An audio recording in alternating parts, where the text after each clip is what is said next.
J'arrête pas de dire que je veux rendre l'environnement sexy. Je trouve ça tellement plate, dull, corporate. Genre, on peut-tu rendre ça le fun? Chez Go Recycle, on parle d'amour dans l'équipe. On s'occupe vraiment de tout le recyclage des appareils ménagers. Là. Un appareil laissé sur le bord de la rue, ça équivaut à combien de paires de plastique? C'est beaucoup. 600 000. Un appareil. Il faut arrêter d'émettre des messages. Il faut établir des conversations. On est d'accord. Les hosties de Mediacom, on a fait le tour. Non, ça, c'est tout le temps. Non, mais on s'aime fort. On s'aime parce qu'on est capable de dire les vraies affaires. Environnement, amour, sexy, tu me parles. Les gens nous écrivent et disent « Moi, c'est ça que je veux dans mon feed. Ouais. Ça me touche me faire dire ça, tu sais, que quelqu'un qui se sent valorisé parce qu'il est comme, bon, OK, là, j'ai de l'information pertinente. Il n'existe plus de solution au Canada pour détruire les gaz à l'eau carbone. Pourquoi il n'existe plus? Hey, Jules, Ouais. tu trouves-tu que ça va mieux qu'on pense?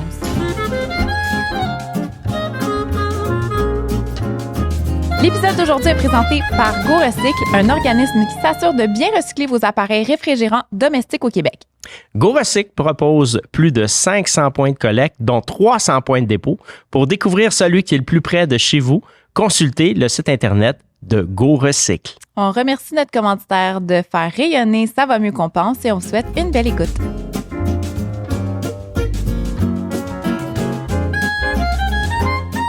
Vous écoutez le balado Ça va mieux qu'on pense, épaulé par Enviro Connexion. Aujourd'hui, à Ça va mieux qu'on pense, on reçoit Jules Foisy-Lapointe, directeur général de Go Recycle, qui est une organisation qui s'occupe de bien recycler les appareils réfrigérants. Bonjour Jules. Salut. Bienvenue avec nous. Merci de m'avoir. Premièrement, là, Go Recycle, c'est quoi ça fait exactement? On parle d'appareils réfrigérants, mais peux-tu... Vas-y, démystifie. C'est quoi cette patente-là? Donc, premièrement, Go Recycle, c'est un OBNL. Donc, on est un organisme sans but lucratif. On représente, en fait, l'industrie des détaillants, des manufacturiers, des distributeurs d'appareils ménagers. À la base, notre objectif, en fait, c'est offrir des services de conformité, d'opération, de recyclage, de transport pour des entreprises qui sont visées par la réglementation sur la responsabilité élargie des producteurs au Québec. On a commencé avec les appareils ménagers, donc on commence avec ça. On est là-dedans en ce moment, mais l'objectif est d'en faire beaucoup plus, en fait, même de peut-être même sortir du Québec éventuellement. Mais faire plus comme, après réfrigérant. Nomme-moi-en une coupe. Ouais. On a un frigo en tête, mais il y a d'autres choses. On va parler de REP, hein. Tu sais, la REP déjà, on va peut-être cadrer la REP. La REP, il y a plein de produits qui sont visés par la réglementation partout au Canada. Il y a environ une centaine, en fait, de programmes de responsabilité élargie du producteur. C'est quoi ça, une REP? C'est essentiellement, le gouvernement va déterminer, on veut récupérer un produit. Okay. On veut que ce produit-là arrête d'aller à l'enfouissement. On veut trouver une solution. Donc, ils vont mandater, en fait, l'industrie qui met en marché ce produit-là de trouver des solutions. Donc, c'est ce qui est une REP, en fait, à la base. Okay. Les entreprises ont le choix, généralement, de soit mettre en place leur propre programme individuel, qu'on appelle, ou de joindre un programme existant, ou d'en créer un nouveau. Okay? Donc, ils ont 3 choix. Go Recycle est venu de là, en fait. Donc, à la base, il est arrivé un règlement sur le recyclage des appareils ménagers au Québec et il y avait un besoin de solutions au Québec. Il n'y avait pas d'organisme intéressant à embarquer dans ce projet-là un peu fou. Faire ça individuellement, c'était très complexe. Donc, on a créé Go Recycle. Moi, j'étais un ancien détaillant. J'ai créé Go Recycle avec le Conseil canadien du commerce de détail et une vingtaine, en fait, de membres fondateurs qui sont des détaillants. Mettons qui, là? T'as-tu des noms? Rona, tu sais, Rona. Toi, t'es un ancien de Rona. Ouais, moi, je suis un ancien de Rona. Je travaillé là pendant 12 ans. Okay. Je m'occupais de l'environnement, la philanthropie, la RSE. Donc, on a vraiment démarré ça initialement, puis ils ont vraiment fronté de l'argent même pour partir Go Recycle. Puis on a parti ça en 3 mois. Là. On a fait l'incorporation, on a fait la négociation de nos fournisseurs, appel d'offres, transport, négociation avec le gouvernement du programme, recrutement de nos membres, incorporation, tout ça en 3 mois. Et on a parti le 1er avril 2021. J'étais même pas encore en poste chez Go Recycle. J'étais encore chez Rona, puis je recevais les appels de la Ville de Montréal puis la Ville de Laval pour offrir des services.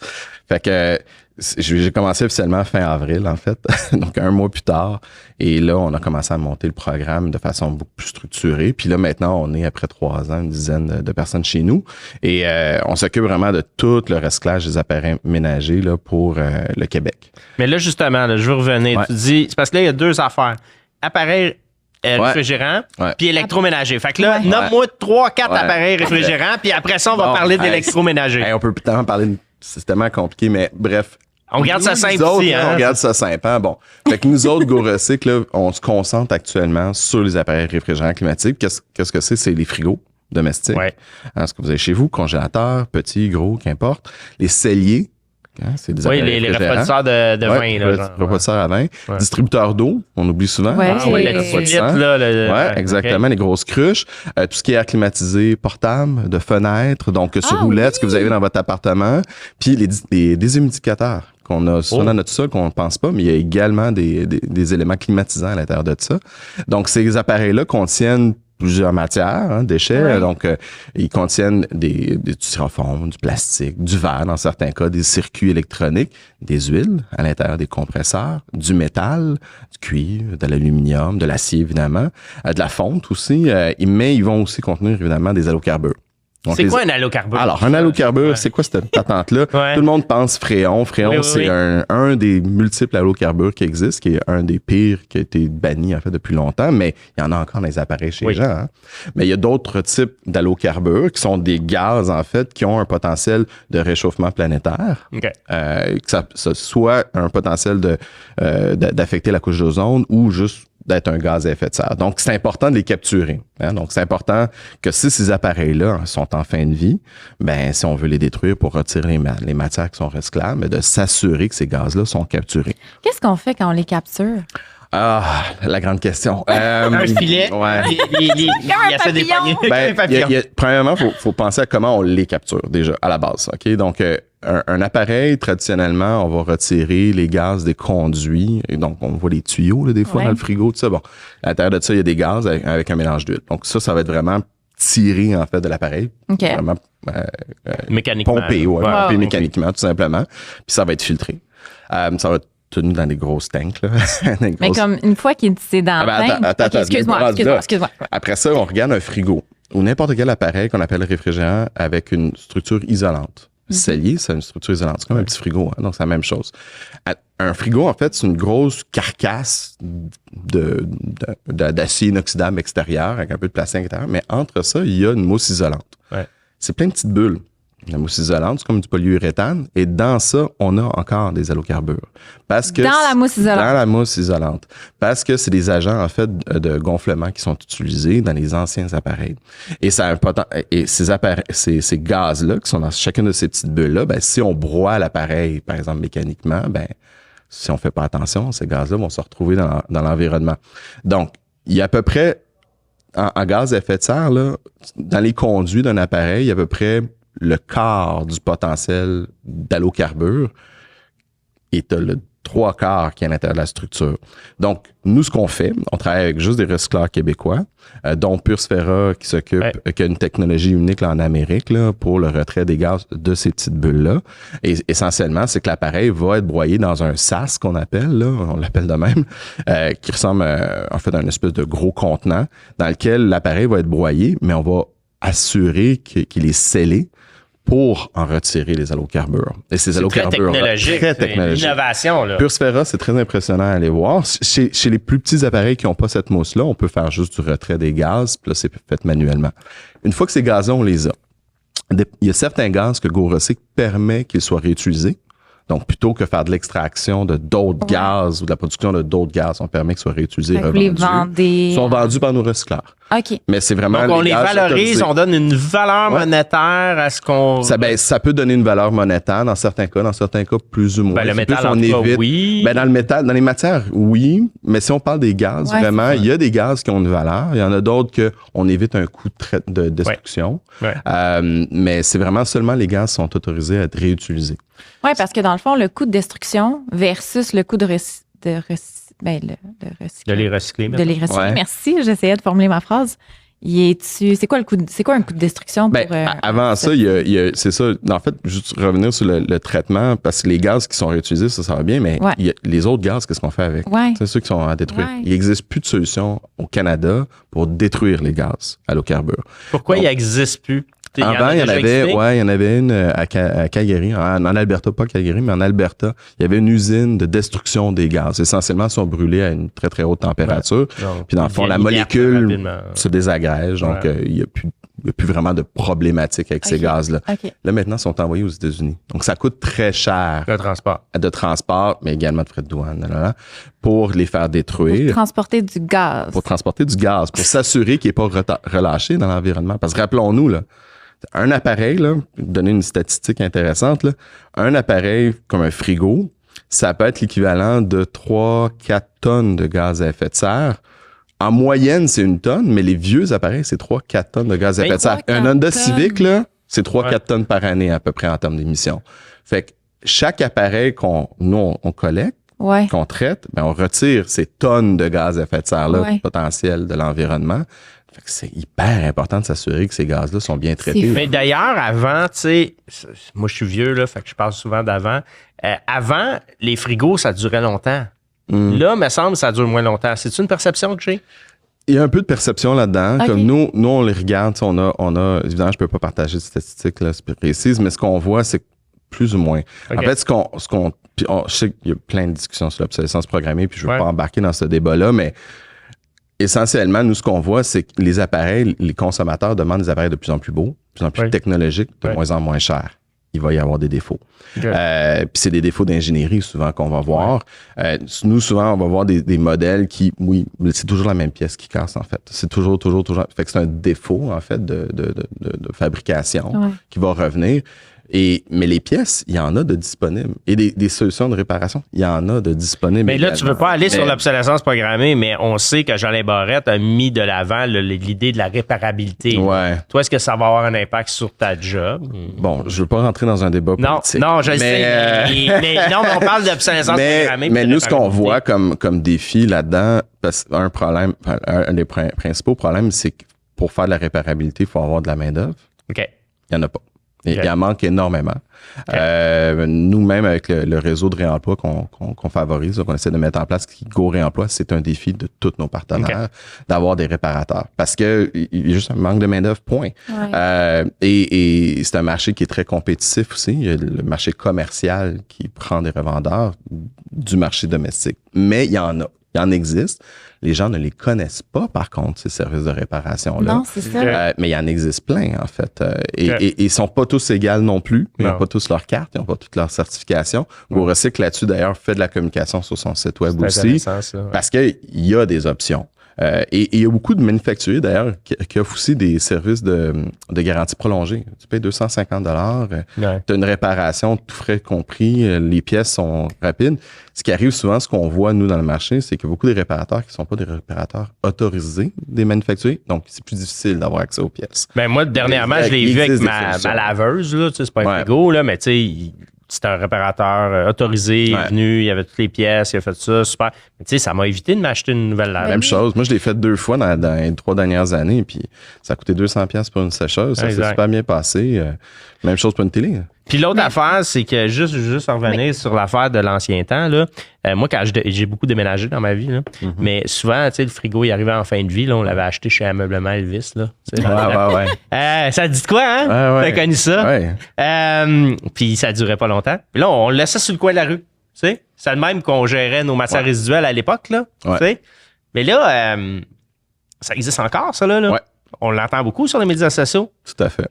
Enfin, on évalue qu'il y a à peu près 300 000 appareils qui sont encore abandonnés sur le bord de la rue ou qui sont envoyés chez des ferrailleurs. 300 000 appareils abandonnés par année? En fait, il y a 300 000 qu'on ne trouve pas carrément. Parce que vous autres, c'est ça, vous savez ce qui est vendu. Exactement. Fait qu'on n'est pas capable de retrouver ces appareils-là. Mais essentiellement, ces appareils-là qui sont en bord de rue, il y a comme une pensée magique. Puis c'est très spécifique au Québec. Hein. On déménage beaucoup au Québec. Les appareils ont à vie dure au Québec.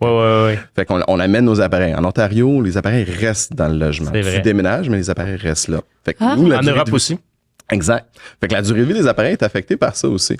Puis le réflexe, c'est bon, mes appareils en bord de rue, l'idée magique qu'ils vont ramasser. Ils vont faire une bonne job avec ça. Hein? Tu vas le ramasser ou faire de l'argent. Mais comment ça se passe, justement? Comment ça se passe? C'est qu'en fait, généralement, nous, on les appelle les Joe Pickup. Bon, ils vont les amener chez un recycleur de métal. Le recycleur de métal va pas réellement assumer les coûts de dégazage requis. Premièrement, c'est sûr qu'ils n'ont pas la technologie pour retirer les gaz et les mousses. Il y a juste une usine qui l'a. Au niveau des allocarbures, ça coûte cher faire le dégazage. Donc, c'est assez intéressant de refuser les appareils qui ont des gaz dedans, ce qui incite les Joe Pickup à couper tout simplement les tuyaux et relâcher les gaz dans l'atmosphère. Ah oui. Fait que vraiment, vous mettez... Ils purgent le frigo. Ils purgent même pas. Même, là, mais... Essentiellement, ce qui arrive, c'est qu'ils ont souvent des politiques qui disent on n'accepte pas les appareils qui sont pas dégazés. Les Joe Pickup, ils vont juste tout simplement couper les câbles avant. Ouais. Oh, ils vont s'organiser pour les dégazer, eux autres. Exactement. à la mitaine, mettons. Au snipper, là. Au snipper. Fait que ces gaz-là sont relâchés, puis après ça, l'appareil va aller à ferraille, il va être compressé, écrasé. Donc, les gaz qui sont encore dans les mousses, vont être relâchés. Les huiles, on sait pas ce qui se passe avec. Les métaux vont être bien valorisés. Hein. Sérieusement, les métaux, ils sont très technologiquement, c'est impressionnant ce qu'ils sont capables de faire. Mais tout ce qui est plastique, il n'y a pas de valeur pour eux, ça va être enfoui. Fait qu'un frigo qui est à peu près 60% de contenu de métaux, mettons, le reste va à l'enfouissement. Nous, c'est 98%. Quand ça vient chez nous, puis les gaz sont contrôlés. Vous, là, vous prenez un appareil réfrigérant, genre un frigo. Ouais. Si je le mets au bord du chemin, le métal va être recyclé, le reste va disparaître dans la nature. Exact. Okay? Puis là, on le sait que l'enfouissement, à un moment donné, il va falloir réduire ça. Tandis que si on passe par GoRecycle, là, tout va être démantelé. Puis, tu sais, il y a plusieurs façons de le faire. Hein. Premièrement, il y a plusieurs villes au Québec qui offrent des services de collecte à domicile sans achat. La ville de Laval, la ville de Québec, Saint-Jérôme, Gatineau aussi qui offrent des services. Mais ça, je suis content que tu en parles parce que... Il y a des solutions. Il y a vraiment plein de solutions. J'anime beaucoup de communautés, là, puis les gens, ce qu'ils disent, là, c'est... Ouais, mais moi, j'ai pas de pick-up. Non, il y a plein de solutions. Fait que, mais donne-nous-les, là. La première solution, t'abandonnes pas ton appareil en bord de rue. Ben non. Tu regardes le site web de GoRecycle. Premièrement, là, moi, la première chose que je ferais, là, puis que je fais, appelle la compagnie de ton appareil, premièrement, pour savoir si eux autres peuvent pas t'envoyer un réparateur. Exact. Première étape. Première étape. Ensuite, ils disent non, fouille de ton bord. Puis là, après ça, si ton appareil il scrape et il scrape moins, là... C'est bon que tu parles ça. Puis je vais revenir sur les solutions après, mais tu sais, justement, il y avait un rapport d'Équiterre il y a 2-3 ans, je pense, justement, sur l'obsolescence des appareils ménagers puis la réparabilité. Puis c'est une des choses, justement, que le rapport disait, c'est que finalement, les consommateurs, les citoyens au Québec n'ont pas le réflexe de penser à la réparation. C'est ça. Donc, tu sais, au-delà de l'offre de réparabilité ou la réparabilité des appareils, il y a un défi société, on ne pense pas à ça. Pourquoi tu penses qu'on pense pas? C'est juste pas dans la culture? On pense que ça coûte cher. C'est vrai qu'on pense que ça coûte cher. Oui, mais parce qu'on n'a pas le vrai prix de la disparition de l'objet. On a tu sais, je veux dire, les gens, mais ils comprennent pas le coût de se départir d'un objet ou ils comprennent pas, parce que je l'ai eu, là, ce débat-là. En fait, c'est-tu ça ou c'est plus le coût de la réparation versus m'en acheter un nouveau?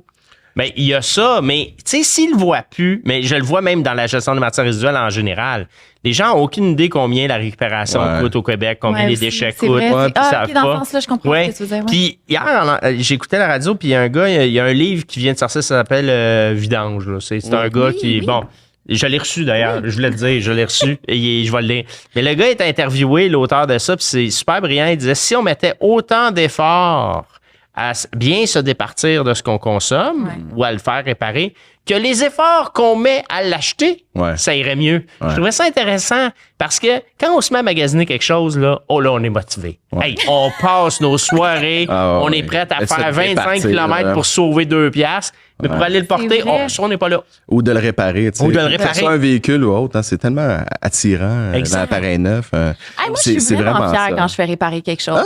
Il y a une fierté qui m'habite quand je fais réparer. J'ai un fer plat, là. Les filles, écoutez-moi. J'ai un fer plat que j'ai depuis mon université. Fait que ça fait comme... 2 ans. Mais non. En tout cas, ça fait sûrement plus de 10 ans, là. Mais je l'ai fait réparer, genre, 6 fois, mon fer plat. Je suis sûre qu'une fille, son fer plat, il brise. Elle va juste en acheter un autre, là.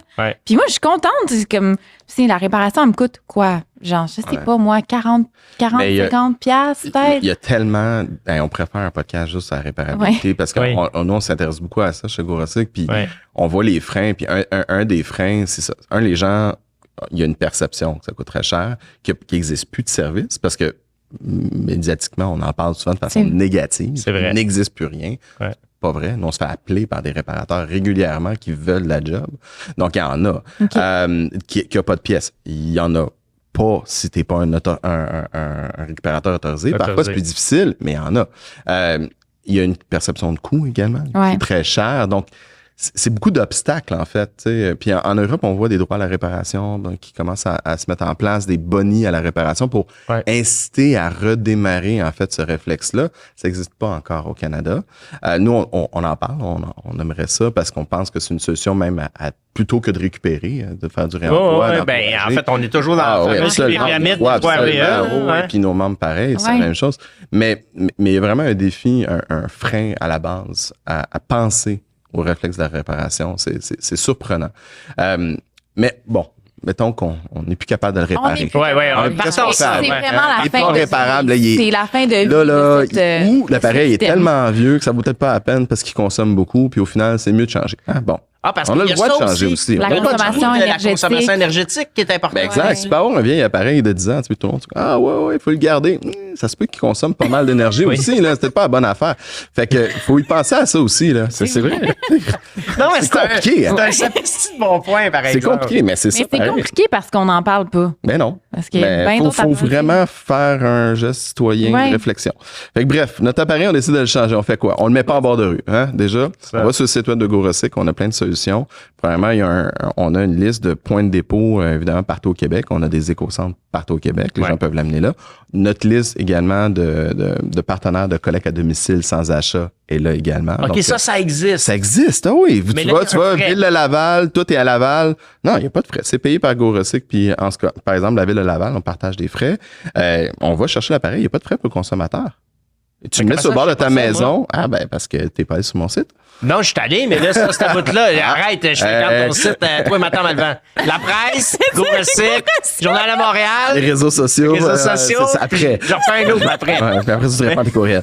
Mais là, c'était un coup de théâtre. Okay, non. C'est parce qu'il y a vraiment des services qui sont offerts en collaboration avec les villes. On travaille, puis ils sont gratuits. Puis on cherche à augmenter ce réseau-là de plus en plus. On travaille là-dessus à rajouter des services, entre autres, pour la grande région de Montréal dans les prochaines années.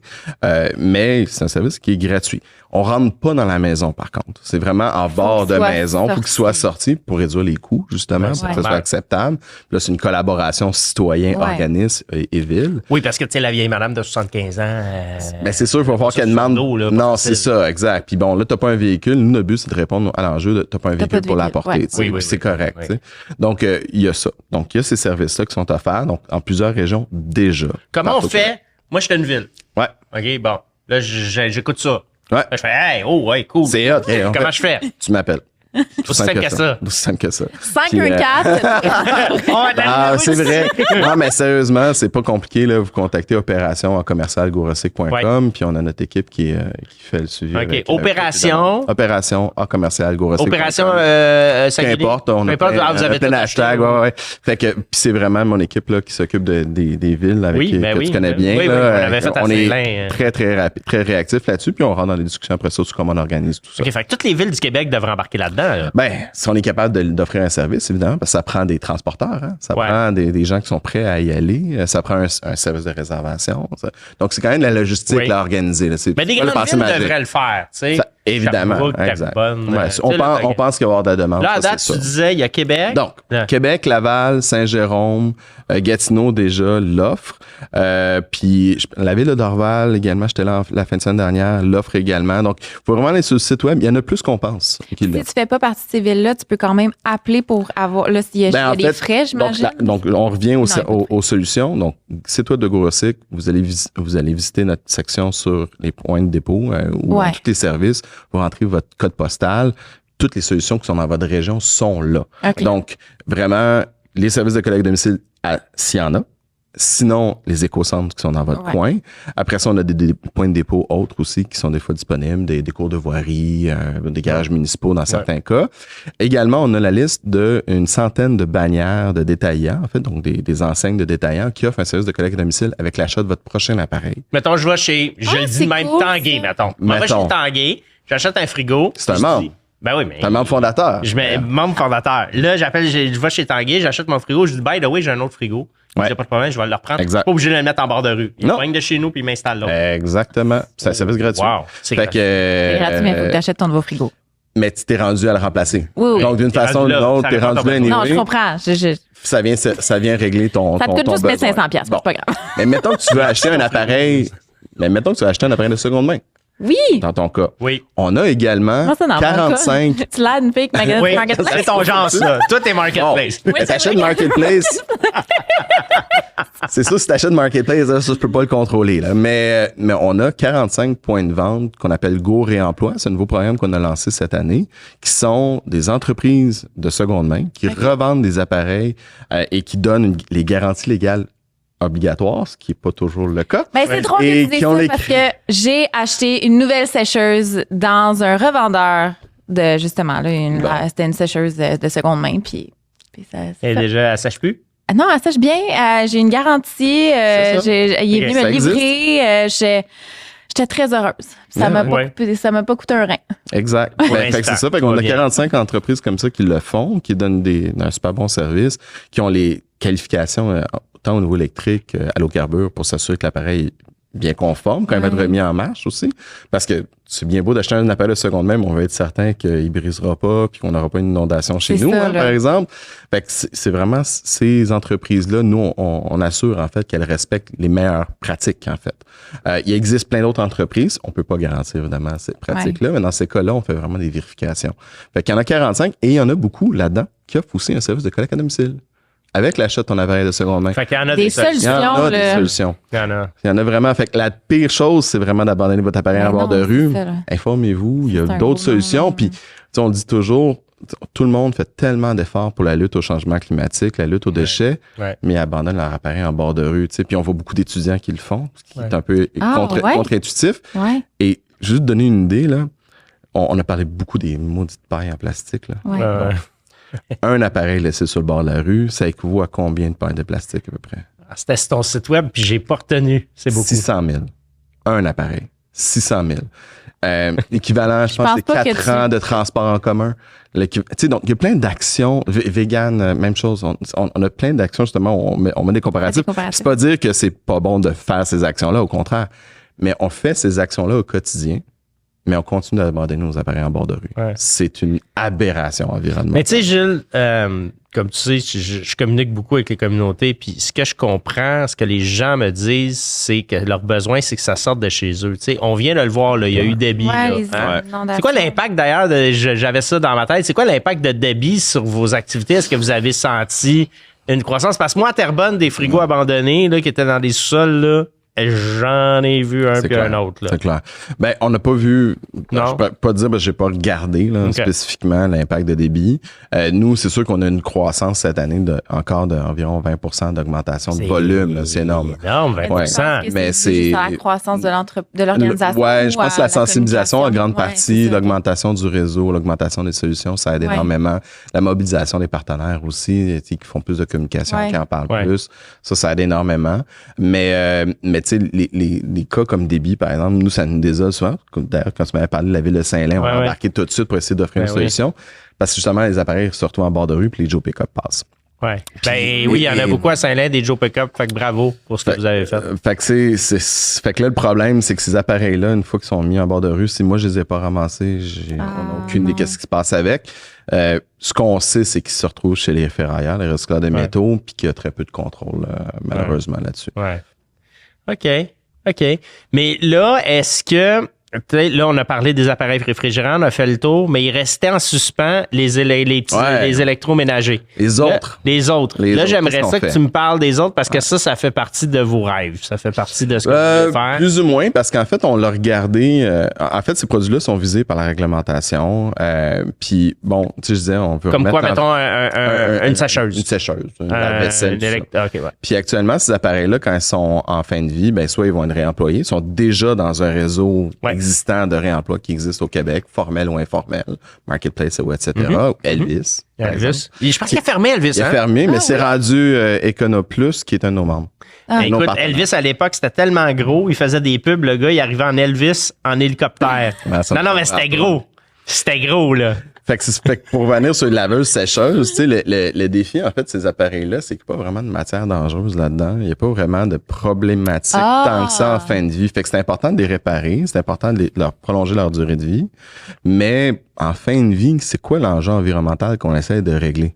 C'est 85% et plus de métal. Tu sais, Fait que le défi, c'est qu'il n'existe pas de solution au Québec pour valoriser plus que ça, ces appareils-là. Okay. Tu ne mets pas ça dans un broyeur normal. Là. Tu sais, on l'a testé, là, ça pète tout. Fait qu'il n'existe pas de solution au Québec pour ça. Fait qu'on est en discussion aussi avec le gouvernement parce qu'on a aussi fait une analyse de cycle de vie sur ces produits-là et de changer les pratiques actuelles pour respecter la réglementation pourrait provoquer plus d'impact environnemental. Faut déplacer l'appareil plus loin. Faut le garder intact pour respecter les obligations de traçabilité de la réglementation. Mais au final, l'appareil va retrouver la même fin. Ça veut dire qu'il va être broyé, il va être écrasé, puis on va retirer peut-être un peu plus de plastique si on réussit à trouver un débouché pour le plastique.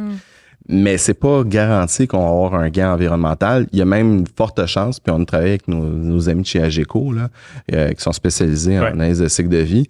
Puis c'est pas évident du tout qu'il y aura un gain. Il y a même un risque qu'il y ait plus d'impact environnemental. Mais tu vois, ça c'est intéressant parce que là, ça fait appel à l'acceptabilité sociale. Tu sais, je suis pas sûr que les citoyens comprennent l'impact des gestes. Tu sais, je pense entre autres à la REP DEQ, là, tu sais, là, leur spin, c'est de dire le cocombe dure plus longtemps s'il est emballé dans du plastique. Ils ont raison, là. Mais écris ça sur les médias sociaux, tu vas passer une mauvaise journée. Absolument. Pourtant, ça. Ils ont raison, là, ça préserve le concombre. Mais le monde dit, mais c'est écœurant, il est emballé en plastique. Fait comment on travaille le public, tu sais? Ben, il faut faire confiance à la science à un moment donné aussi, là, tu sais, l'expertise, tu sais, on a des experts au Québec, on a une expertise en cycle de vie, on a une expertise en environnement, faut y faire confiance. Faut communiquer davantage, à ton avis?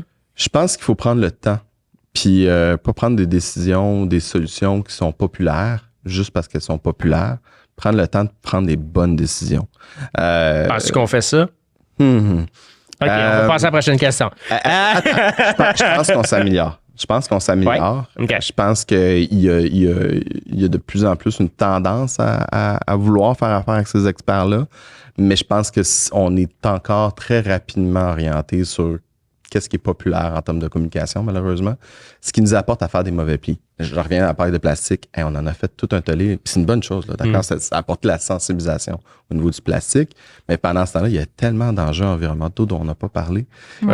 Parce qu'ils ne sont pas populaires, parce qu'ils ne sont pas sexy, ne sont pas facilement accessibles, sont ignorés. Ben, les CRD, c'est un excellent exemple. Construction, rénovation, démolition.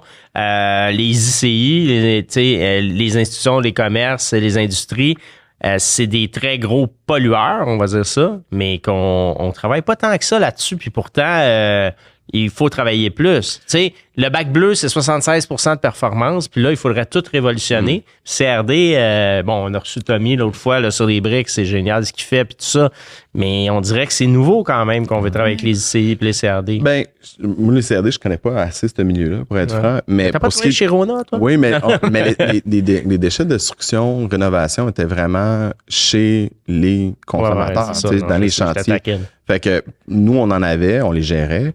Mais en fait, ce que j'ai vu pendant 12 ans en commerce de détail, c'est qu'en fait, au contraire, les ICI, il y en a beaucoup qui font énormément de choses. Au Canada. Au Canada. Il faut faire attention encore là dans les communications. Des fois, les nouvelles américaines débarquent au Canada puis mélangent les choses.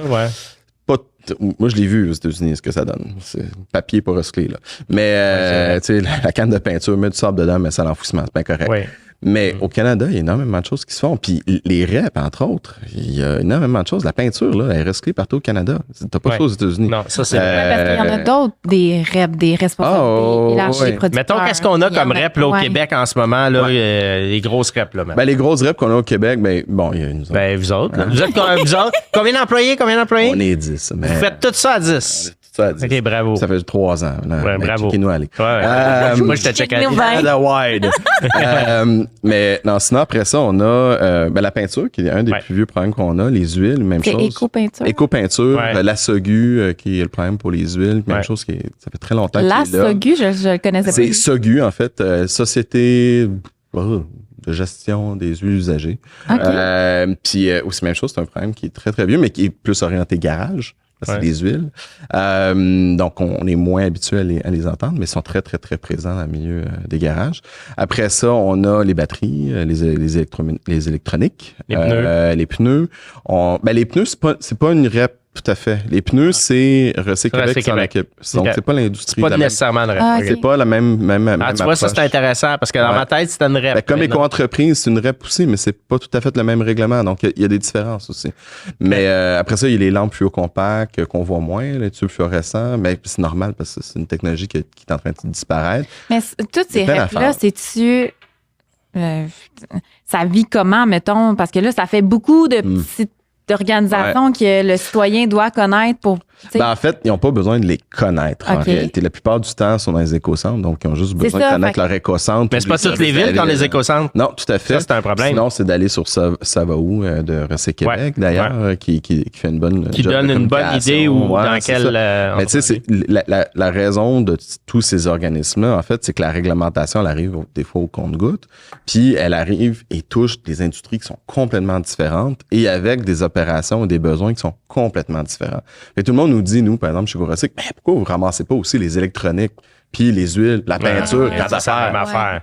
Mais c'est pas la même affaire. C'est pas les mêmes obligations réglementaires. C'est pas juste ça. Même place, ça va pas à la même place. Moi, j'avais le même problème avec le bac bleu. Les gens disaient, pourquoi on met pas les batteries, la peinture, les 2x4? Ça serait le fun. Puis vous trierez ça là-bas. Un beau cocktail.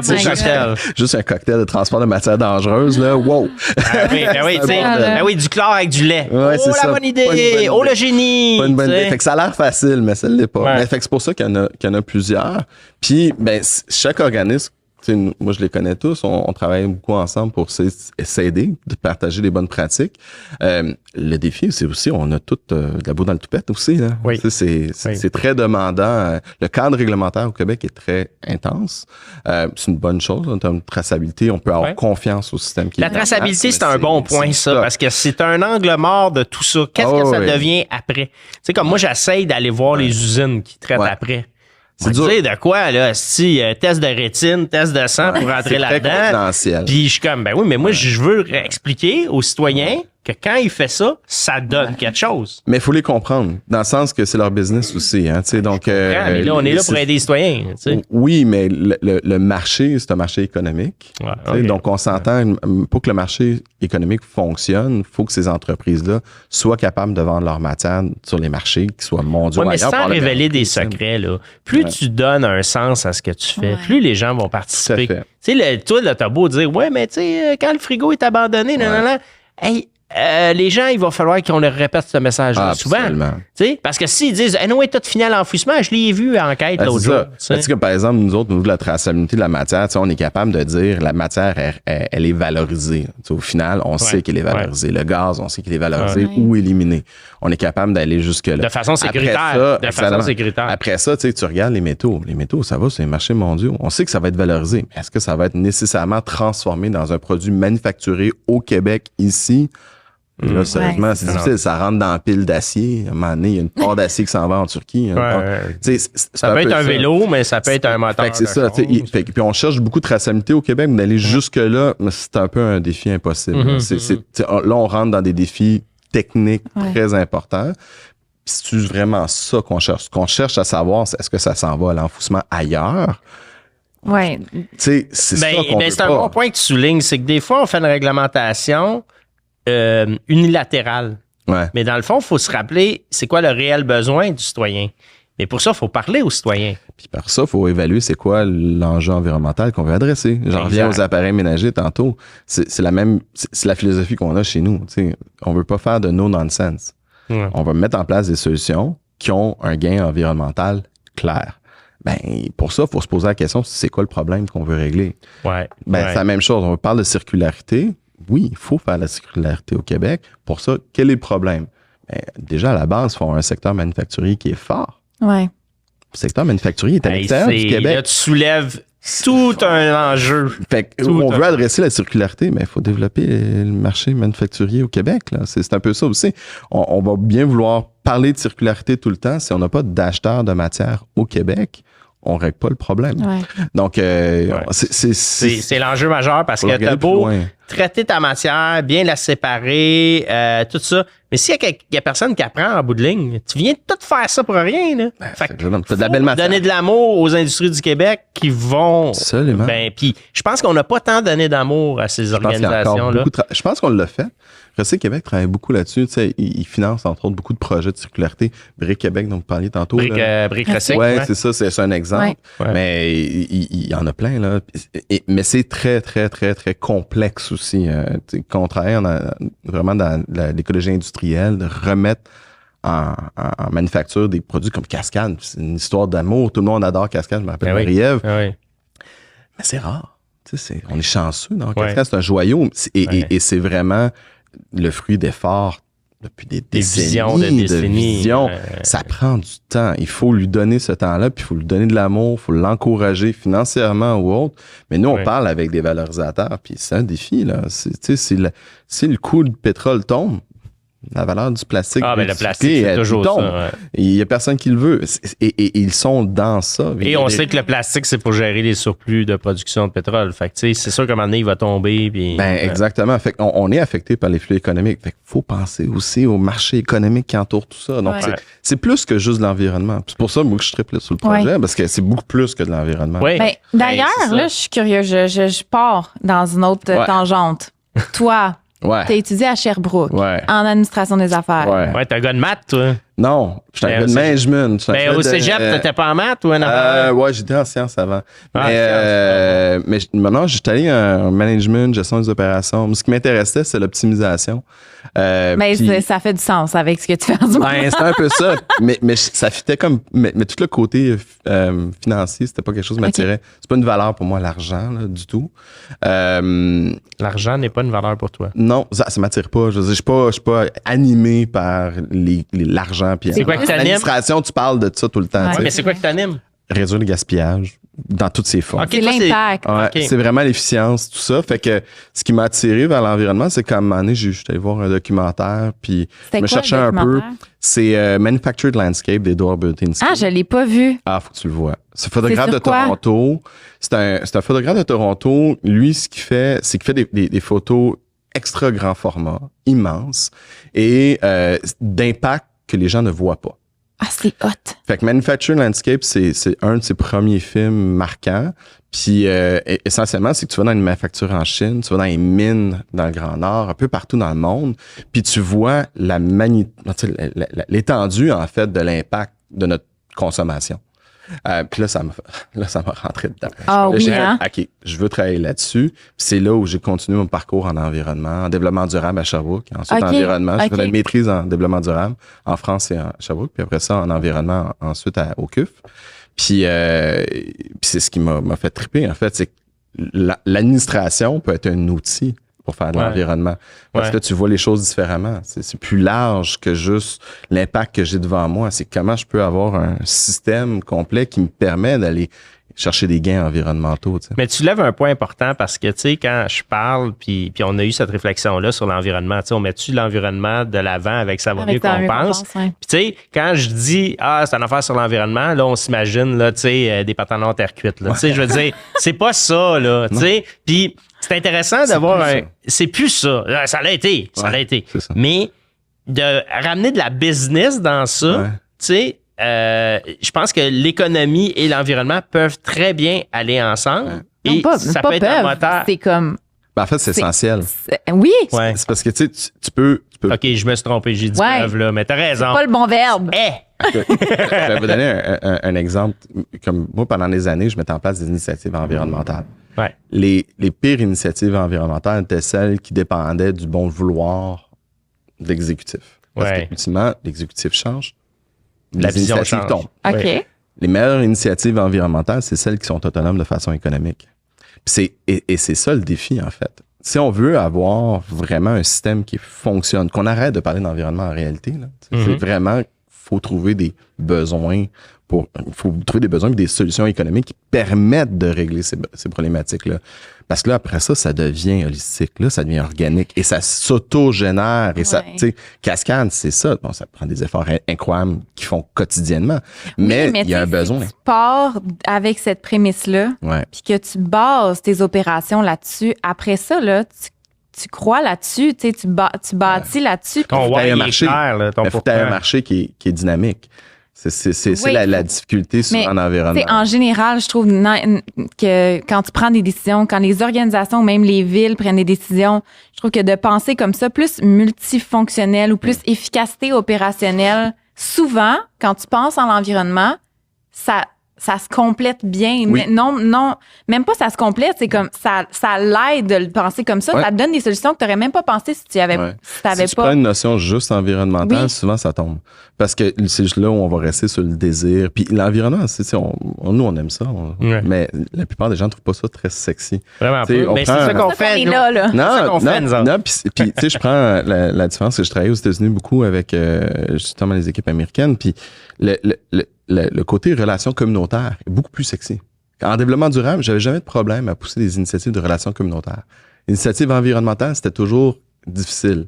L'engagement est pas le même. Les gens embarquent pas dans la même manière.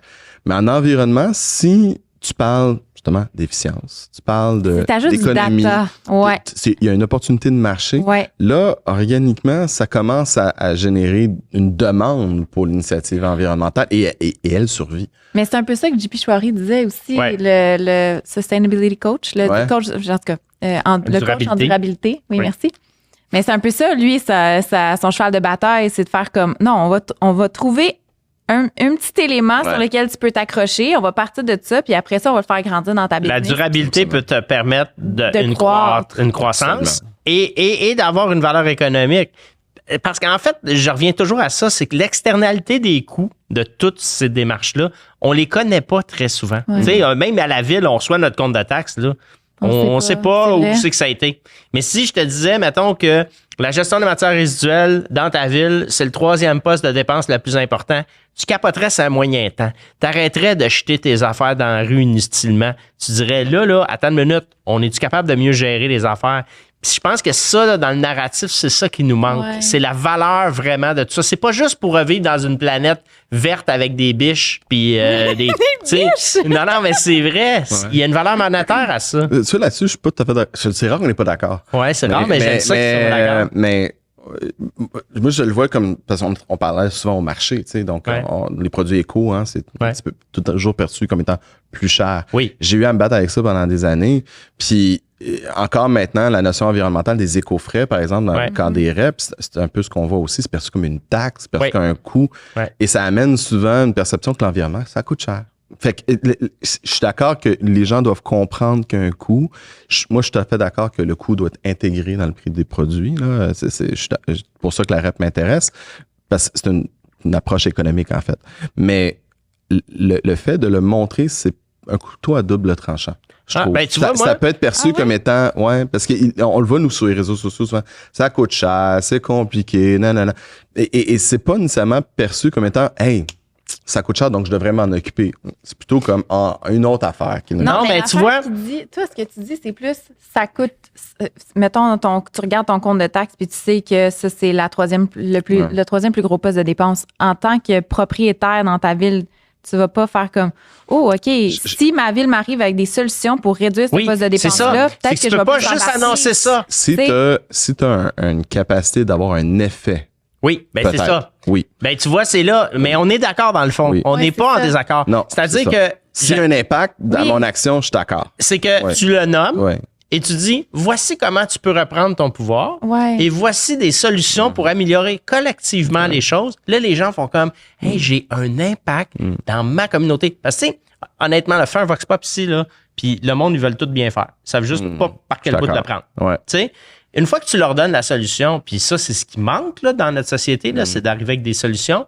Puis aussitôt que tu donnes une solution, la personne, elle a le goût de retrouver son pouvoir. Et particulièrement en ce moment, parce qu'on vient de vivre une époque difficile où on a perdu tous nos pouvoirs. Donc, redonner le pouvoir aux citoyens et de dire, ça a un sens, ce que tu fais. Fait que la première prémisse, c'est de parler du cash. Puis après ça, de donner les outils. Puis après ça, on le fait ensemble. Puis là, on fait, regarde comment c'est amélioré. Puis là, les gens font, avec du data, les gens font comme, hey, on a fait ça ensemble. C'est cool. Mais c'est ça, il faut qu'ils comprennent. Oui, mais ça, je fais ça dans la vie. J'explique et je répète, OK? Tous les jours. Qualité. mais je suis pas en désaccord avec ça. Ah, finalement. Je je suis peut-être un peu plus pragmatique parce que on le voit au quotidien. Puis malheureusement, les gens sont très critiques par rapport à tout ce qui est environnement en général. Oui. Donc, n'importe quelle association avec un coût est des fois un couteau à double tranchant. D'où l'importance de contrôler le narratif et de répéter. Il faut que ça soit bien présenté. Bien présenté. Puis c'est pour ça qu'on fait ce balado-là. Parce que c'est la somme de toutes les personnes qui changent le monde à la hauteur de leurs moyens. Et après ça, quand tu écoutes ça en série, tu fais, voilà ce qu'on est en train de faire ensemble. L'idée, on parle des éco-frais, là, mettons. C'est de l'éco-fiscalité en réalité aussi. La prémisse de base, c'est de s'assurer que les coûts environnementaux sont maintenant inclus dans le prix du produit. C'est ça la prémisse, à la base. Parce qu'on parle de la philosophie de la plus ou moins ça qui se passe des fois. Là. Ça, mais globalement, le défi, par contre, c'est quand on essaie de l'afficher, ce prix-là. L'idée, c'est de sensibiliser les consommateurs. C'est malheureusement perçu comme une taxe et ça crée des réactions qui sont négatives. Fait que même nous, par exemple, nos membres, ils ont le droit d'afficher l'éco-frais s'ils le veulent, ils doivent respecter la loi, mais c'est un choix qui est propre à chacun de le faire parce que ça génère souvent beaucoup de critiques de la part des consommateurs. Mais je comprends dans ton optique, je comprends que, mettons que tu achètes, je sais pas, un fridge chez Best Buy, puis que tu vois un éco-frais, puis que, bon, ça s'en va pour Go Recycle. C'est pas la même perception que ton compte de taxe municipale, puis je comprends. Sauf que je pense qu'il y a quand même une force dans la transparence qui doit être travaillée, mais qui a quand même une force d'être 100% transparent. Je pense que ça va mener plus loin d'être transparent puis de dire les choses puis de faire comme on s'ajuste, on trouve des solutions. Cette genre d'être authenticité-là, je pense qu'elle est plus forte puis va mener plus loin que de le cacher pour faire on leur dira pas pour être. Ben, tu sais, mettons. Je suis d'accord avec toi. C'est un débat, d'ailleurs. Nous, on demande plus de transparence. Mais aussi que la transparence soit accessible. Il y a énormément de règles autour de la transparence des éco-frais, entre autres, qui rendent ça excessivement compliqué, qui fait en sorte que c'est un frein, en fait, même à la transparence. Moi, j'ai des membres que technologiquement, c'est tellement cher de changer leur système informatique qu'ils ne le feront pas parce qu'ils doivent respecter des règles qui sont uniques au Canada, d'ailleurs, qu'on n'a pas dans le reste du Canada. Mais puis, fait que je suis d'accord sur l'importance et l'impact de la transparence, sur la sensibilisation des gens. Il existe un coût. Il existe des solutions également qui sont financées par ce coût-là. Oui, c'est ça. Et comme opportunité de mobilisation. Comme par rapport à les taxes sur la gestion de matières résiduelles ou pour avoir une éco-modulation. Mais oui, mais faut être capable de se rendre jusqu'à la sensibilisation. Oui, mais il faut se rendre jusqu'à là. Non, mais c'est ça, Jules. Il est là le problème. C'est qu'on diffuse bien des affaires, mais on n'établit pas de conversation. Puis aussitôt qu'on va établir un vrai dialogue, puis ça peut être une prémisse à un dialogue. Si on a établi, mettons là, ton éco-frais, là. Mettons, tu dis frigo, éco-frais, 1,25. Je sais n'importe quoi, là, j'ai même pas les vrais chiffres. Mais tu dis coût de l'enfouissement, 32,25. Aussi, attends une minute, moi le payer, 1,25$, je viens d'économiser. Si cet appareil était enfoui, ça coûterait tant. C'est bon, ça, Greg, C'est pas le vrai chiffre, là. Mais tu viens de créer un leverage. C'est toi, t'as le choix. Ouais, mais tu vois, on prend l'exemple. C'est moins cher d'abandonner ton appareil en bord de rue que de le recycler de la bonne manière. Ça dépend comment tu l'as expliqué. Exact. Mais c'est justement le défi aussi, c'est que souvent, le coût environnemental réel de faire les choses de la bonne manière, les gens ne sont pas nécessairement intéressés à le payer. Oui, mais parce qu'on n'a pas calculé toute l'externalité des coûts. D'accord. Ah, je suis totalement d'accord. Tu sais, regarde, là on vient d'avoir Debbie, là. 100%. OK? On s'entend-tu pour dire que Debbie a un lien avec les changements climatiques? Bon, il part. Regarde, à Laval, là, Boyer, il a sorti ses chiffres, là. Entre 150 et 200 000 $ par jour que ça a coûté Debbie. Incroyable. Ça a duré 12 jours. Fais tes calculs. Ça, c'était pas dans le budget. Mais attends, tout est enfoui. Attends, ça, c'est... Tu prends 2 millions, plus le coût de l'enfouissement, plus on est en train de créer un deuxième débit. Exact. Totalement. Je suis tout à fait d'accord. Et ces chiffres-là, on les a pas. Mais Greg, nous trois, les auditeurs. Les auditeurs comprennent ça. Ils comprennent ça et sont sensibilisés à ça. Mais monsieur, madame, tout le monde, malheureusement, les externalités environnementales, les coûts d'externalités environnementales, c'est très complexe. Mais il faut en parler. Mais c'est un défi de communication. Ben, c'est un défi de communication, mais c'est un défi que je me lance. Mais je pense que... Non, puis c'est bon. Mais c'est un défi qui est parce que même, on parlait d'analyse de cycle de vie tantôt, là. Tu sais, de parler d'un produit qui est mieux qu'un autre, c'est un défi énorme de vulgarisation, qui est encore un défi en ce moment. Parce qu'on émet des messages, Jules. On fait que ça, émettre des messages. Faut arrêter d'émettre des messages. Faut établir des conversations. D'accord. Les hosties de Mediacom, on a fait le tour. Non, ça c'est tout le temps. Non, mais on s'aime fort. On s'aime parce qu'on est capable de dire les vraies affaires. Non, mais c'est vrai. Mais sauf que vous le faites bien. Merci. Je te l'ai dit, je te l'ai écrit, mais vous le faites bien parce que vous établissez. Non, mais bon là-dedans. Non, mais vous établissez des conversations avec votre communauté. Vous êtes transparent. Vous créez des contenus avec une variation complète tout le temps des angles de communication. Les images aussi, il faut l'important sur votre site web, les comparaisons. Ah, merci. C'est fort. Je vais passer la balle à mon équipe. Mais ta grande équipe. Félicitations. Moi, je n'ai. Non, mais j'ai que des félicitations pour vrai parce que les autres reps devraient s'inspirer de ça. Tu sais, tantôt, tu as dit quelque chose, puis je suis pas revenu là-dessus, mais là, je vais revenir. Tu dis, c'est pas important nécessairement que les citoyens comprennent ça. C'est pas vrai. Il faut leur donner le pourquoi parce que c'est là qu'ils vont participer. Faut juste les stimuler le pourquoi. C'est pas de leur donner, de pas leur donner le pourquoi. C'est pas ça. C'est de s'assurer que quand on le fait bien dans une communauté aussi qui écoute de la bonne manière. Oui, puis il y a du bruit. Et il y a énormément de bruit, puis ce bruit-là affecte énormément le message positif qu'on essaie de passer. Totalement. Puis tu parlais de réseaux sociaux, je pense qu'on fait une job pas pire, là. Sérieusement, je suis très, très critique constamment. Mon équipe met de la pression tout le temps, mais la réalité, c'est qu'on se fait rentrer dedans à longueur de semaine sur les réseaux sociaux. On a beau partager que c'est la bonne chose à faire, expliquer ce que c'est. On se fait rentrer dedans constamment. Fait que ça reste un défi. Mais tu sais, je parlais avec un de mes amis qui travaillait avant chez National, puis il m'a dit, tu sais, Greg, tu peux manger une volée de bois mort sur les médias sociaux, mais dis-toi qu'il y a une majorité silencieuse qui est totalement d'accord avec ce que tu es en train de faire. Tellement d'accord. Tu sais, ça va mieux qu'on pense. Hein? Oui. Bon. Je disais à ma gang, tu sais, c'est difficile parce qu'on est constamment à la recherche de nouveaux volumes. On est constamment affecté par les parties prenantes qui nous rentrent dedans. Quand on organise de rep, tout le monde te rentre dedans constamment. Il y a jamais quelqu'un qui est vraiment content. Tu sais. Mais non, c'est sûr. Mais cette année, là, il va y avoir 190 000 personnes au Québec qui vont nous avoir confié un appareil. C'est énorme. Là. Hey, c'est 190 000 personnes qui peuvent être des ambassadeurs, qui peuvent parler de bien de ce C'est 190 000 personnes qui ont fait un méchant beau Pourquoi geste tu l'as fait? l'environnement. Qu'est-ce que ça a donné? C'est un effort qui est pas évident. Là. Hey, même un air climatisé, là, c'est 40 livres. Là. Tu l'amènes à l'éco-centre, tu as pris le temps. Sur le plateau des escaliers qui tournent, bonne chance. J'étais à la collecte événementielle de Dorval la semaine dernière. Puis le monde faisait la file, puis pour ramener le petit air climatisé, on en a ramassé 30. Hey, juste ces 30-là, c'est l'équivalent d'environ 35 véhicules qui ont 35 tonnes de gaz à effet de serre qui étaient évités. Chaque personne, on les a remerciés. C'est super positif. Mais c'est ce que je dis, ils veulent bien faire, les gens. Ils veulent faire les bonnes choses. Mais c'est difficile parce qu'il y a tellement de bruit autour. Hein. C'est ça qui est tough. On voit pas ce que les gens font de bien, puis ce que les bons organismes font de bien aussi.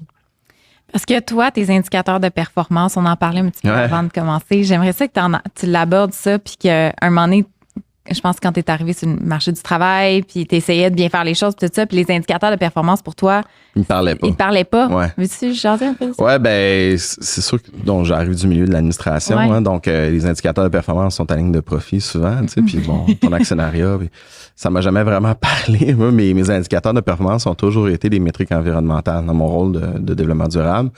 Puis quand je suis arrivé, après une dizaine d'années, c'est ça, dans mon rôle, à un moment donné, les métriques, ils augmentent plus. Là, il y a une limite à ce que l'organisation peut faire. Là, et le défi que je m'étais donné, c'était justement de capturer plus de volume de matière résiduelle.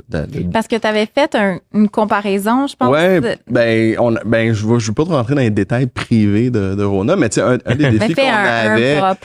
un des défis qu'on avait, c'est qu'on a mis en place des projets d'efficacité énergétique, puis ça générait quand même des milliers de tonnes de GES évitées chaque année. C'était impressionnant. Ouais. C'était des projets de très longue haleine, 2-3 ans. C'était très, très, très, très intense, mais des beaux projets, une fierté vraiment pour l'entreprise.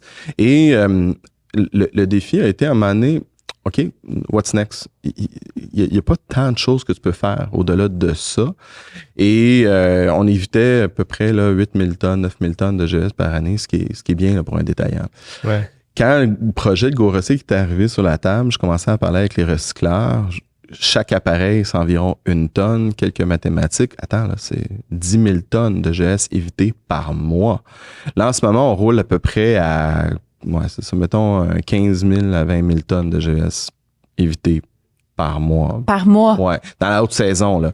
Fait que moi, c'est ce qui m'anime, en fait. Puis on a un objectif interne, puis c'est un jour, on va arriver à 1 million de tonnes de GES évité, là. Et on va y arriver plus vite qu'on pense, finalement, là. Fait que c'est ce qui m'anime. Évidemment, je suis un gars d'administration, donc on m'assure que c'est efficient, tout ça, mais ce qui anime mon équipe est gérée sur la base du volume à aller atteindre puis à les capturer. Donc, c'est vraiment ce qui anime chaque personne dans notre équipe, c'est comment on peut aller chercher ce volume-là, où aller le chercher, sont où les opportunités, comment on peut mobiliser les gens pour y aller. Vous autres, c'est l'impact que vous avez dans votre 100%. Communauté. C'est ça votre leverage. C'est pas de dire, hey, on est rendu 84 employés. C'est vraiment dire. Non, on n'a aucune métrique là-dessus. En fait, on essaie de le faire avec le moins possible parce qu'on veut pas que ça coûte cher, évidemment. Tu sais. Mais toute la motivation, elle est là. Puis même avec nos partenaires de service, on est chanceux parce que nos partenaires de service, que ce soit des consultants, que ce soit les recycleurs, les transporteurs, ils ont tout embarqué dans le projet. Ouais. Tu sais, ils nous donnent de l'amour. Là. Tu sais, chez GoRecycle, on parle d'amour dans l'équipe. Là. C'est vraiment ça. Là. Mais on le sent, en tout cas. Moi, je vais te dire, tu sais, là, je te suis, puis je suis vos affaires, puis je fais comme... j'espère que ça va inspirer du monde que je connais. Tu sais, je trouve ça vraiment bon. Ouais, tu m'en as parlé, là, on va s'en reparler. Mais c'est vraiment ça. L'environnement, ça devrait être ça, la place. Ouais. C'est une histoire d'amour. Totalement. C'est une histoire d'amour. C'est tellement ça. Non, mais il y a tellement raison parce qu'on le fait passer beaucoup dans la tête. Puis, OK, la tête, correct, mais le cœur. Ouais. C'est ça qui fait bouger le cœur. On le fait pourquoi? Tu sais, émotion, c'est emotion. On se met en motion. Fait que c'est vraiment touché. Bon, le coach de vie. Non, mais c'est vrai. Ben oui, mais écoute, oui. Je suis tout à fait d'accord avec toi. Moi, environnement, amour, sexy, tout ça ensemble, là, tu me parles. Non, mais c'est vrai. Mais c'est vrai, tu sais, on dit tout le temps à la blague, on le fait pour nos enfants, là, mais c'est de l'amour. Environnement, amour, sexy, tu me parles. Fait que là, t'es célibataire, c'est sur ta liste, c'est ça? Environnement, y a-t-il un ordre? Parce qu'il disait que c'était pas sexy, l'environnement. Puis moi, j'arrête pas de dire, mon Dieu, c'est ça, je rougis. J'arrête pas de dire que je veux rendre l'environnement sexy. Je trouve ça tellement plate, dull, corporate. Genre, on peut-tu rendre ça le fun puis simple? On peut-tu se parler puis... se parler. Hey, on peut-tu arrêter de se taper sur la tête en environnement, là? On est tous critiques des situations, puis on se tape dessus. Ouais. Hey, quand le monde se met ensemble, là, c'est incroyable. C'est hot, là. C'est vraiment cool. Quand on en parle de façon positive, moi, sérieusement, le podcast trip, parce que enfin, on en parle de façon positive. Ouais. On est capable de remettre ça de l'avant. Puis on a du monde mobilisé. Là. La gang que vous allez chercher, c'est du monde tellement passionné. C'est incroyable. Puis on se rencontre dans les 5 à 7. Je suis ma Marie-Ève, on a du fun, là. Ouais. Mais ça devrait être ça, là. Mais c'est ça, c'est que la balado... On devrait collaborer ensemble. Oui, collaborer, c'est ça l'objectif. Et pas... puis nous, souvent, on se fait critiquer. Puis les plus grosses critiques, c'est des groupes environnementaux, souvent. Ouais. Oui, c'est rough. Sont bons pour te dire que t'es pas bon. Et puis je veux dire, c'est correct. Non, mais je veux dire, c'est correct. Faut être critique. Mais ça serait le fun de se donner une tape dans le dos des fois puis de s'encourager. Ouais. Mais c'est ça que je disais à Greg tantôt aussi. C'est que la meilleure guerre est la guerre qui n'est pas faite. Tu sais, quand t'es pour te pogner avec quelqu'un, puis quand le but, c'est juste de taper sur l'autre. Pourquoi tu fais pas juste échanger pour essayer de voir? Ouais. Partage respectueusement ton opinion. Ouais. Essaye de voir s'il y a peut-être un angle mort que toi, t'as pas vu, puis que l'autre peut peut-être t'éduquer, puis tu sais, ouvre la conversation. Mais c'est l'ego, ça. En fait, tu sais, on dit que là où il y a de l'homme, il y a de l'hommerie. Je trouve qu'en environnement, c'est assez clair. Tu sais, il y a beaucoup d'ego, c'est moi qui ai raison, c'est moi qui l'ai inventé, le bouton à 4 trous, c'est moi qui l'ai brandé. Tu sais, bon. Non, mais c'est vrai. Ouais. Alors que ton idée, toute l'idée de tout le monde, on met ça ensemble, on fait ça. C'est quoi l'objectif? Améliorer la communauté, améliorer le monde dans lequel on vit. On est tous d'accord avec ça. On l'a fait avec Ça va mieux qu'on pense. T'sais, Bianca, elle avait un grand rêve, elle voulait faire un souper de tous les invités de la saison 1. Mon gars, t'aurais rêvé d'être là. C'était incroyable. Tout le monde était là, puis c'était tout du monde qui se connaissait pas. Non, mais attends. Premièrement, je tiens à dire que Greg ne croyait pas en moi. Non, il m'a dit, c'est ton projet. Oui, il m'a dit, regarde, c'est loin. On est allé à l'espace Old Mill de Jean-Martin Fortier, le restaurant de Jean-Martin Fortier qui est à Stanbridge East. Fait que c'est loin. Et on avait des invités de Québec, des invités de Montréal, de la Rive-Sud, mais tu sais, c'est quand même 1 heure, si c'est pas 2 heures et demie de route. Ils sont tous venus. Il y en a un qui était pas là parce qu'il était en voyage à l'extérieur du pays. Ils étaétaient tous là. Ouais. Puis ils se sont tous rencontrés. Puis c'était comme une communauté, comment disait Pierre Thibault? Un cercle virtueux. OK? Puis c'était toute une communauté de monde qui disait « Ah, toi, tu fais ça. Moi, je fais ça. Toi, tu fais ça. Hey, ensemble, on fait ça. » Puis là, création collective, tout le monde. Et écoute, ce souper-là, c'est cool. Ben, j'ai mon mariage, OK? Puis, parce que ma femme m'écoute, mais j'ai mon mariage. J'ai mon mariage, puis j'ai ça dans les tops d'événements de ma vie. Puis on s'est dit que... Puis on va t'inviter à la saison 2 parce qu'on va inviter des gens de la saison 1. Puis on est en train de créer une grande communauté. Puis les gens nous écrivent puis disent « Moi, c'est ça que je veux dans mon feed. C'est ça que je veux. C'est ça. » Ben, il y a quelqu'un qui a dit ça hier. Il y a quelqu'un qui m'a dit « Depuis que je suis ce que tu fais, on dirait que mon feed il est plus intelligent. » J'étais comme... Ça me touche me faire dire ça, tu sais, qu'il y a quelqu'un qui se sent valorisé parce qu'il est comme, bon, OK, là, j'ai de l'information pertinente. En plus, avec Meta, qu'on n'a plus de nouvelles sur les médias sociaux parce qu'ils ont tout bloqué. De savoir qu'on fait partie du feed intelligent des gens puis que ça l'aide l'algorithme, Non, totalement. Puis je pense que ça va se faire. Tu sais, ce que vous faites chez Gorosic, ce que Cascade fait, ce que Pretty Ugly fait, bon, toute la gang, ce qu'on fait, à gang, on est en train d'améliorer les choses considérablement. Tes chiffres plus ces chiffres plus ces chiffres en tomates puis en whatever. C'est un travail d'équipe. C'est un travail d'équipe. Mais c'est ça, c'est qu'on a travaillé trop longtemps en silo dans l'ego. Moi, je veux faire éclater ces silos-là. J'y crois. Je suis un trooper. Je veux qu'on travaille tout le monde en équipe. Oui, je pogne les nerfs puis je critique une fois de temps en temps. Mais comme je dis à Bianca tantôt, on peut pas forcer les gens à nous aimer. Non. Si les gens nous aiment pas, c'est la vie. Mais au moins, on s'aime de l'amour. La critique, c'est pas mauvais. Hey, on est au Québec, on aime ça, des bars. On aime ça. On a du gérant d'estrade chez nous. Hein. On devient meilleur. Oui. Mais je suis totalement... Il faut avoir cette ouverture-là, la critique aussi. Mais c'est ça aussi. C'est pourquoi tu me critiques. Est-ce que c'est pour dire que je suis pas bon ou pour que ce soit constructif? Si c'est constructif, on avance. Puis j'ai toujours embarqué dans les débats justement plus constructifs. J'aime beaucoup ça. Puis justement, la communauté, l'effet de communauté.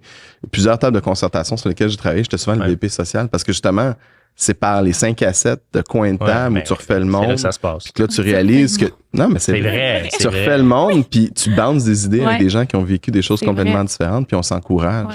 Tu sais, et c'est nécessaire. Si les gens en ont des 5 à 7, toi, t'en as, là, invitez-nous. Nous autres, on capote ces 5 à 7. On va tout le temps dans les 5 à 7. Pensez à nous, parce que justement, on veut collaborer tout le monde ensemble. C'est ça l'objectif. C'est important. Hey, Jules. Ouais. Tu trouves-tu que ça va mieux qu'on pense? Je pense que ça va mieux qu'on pense. Oui. Je pense qu'on n'est pas assez au courant de ce qui va bien. Absolument. Définitivement. Mais il y a beaucoup de choses qui se passent au Québec, beaucoup de choses qui se passent au Canada, en Europe, qui est excessivement positive. Puis les gens gagneraient à s'informer. Oui, puis ça prend plus de tribunes aussi. Puis on le voit, là, les grands médias donnent de plus en plus de tribunes au positif. C'est assez rare. Ouais. C'est assez rare.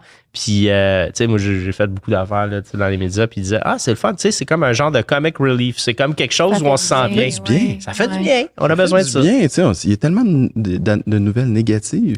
Les nouvelles environnementales peuvent être les nouvelles positives. Fait que ça va mieux qu'on pense. Moi, je pense que oui. Ouais. Tu te sens pas obligé là, de nous dire ça. Non. Tu crois quand tu touches le soir du soleil avec toi-même. Ben, moi, tous les jours, je me lève, puis je pense que ça va un petit peu mieux que la veille. Définitivement. Définitivement. Puis on avance tous les jours. Fait qu'on te suit sur...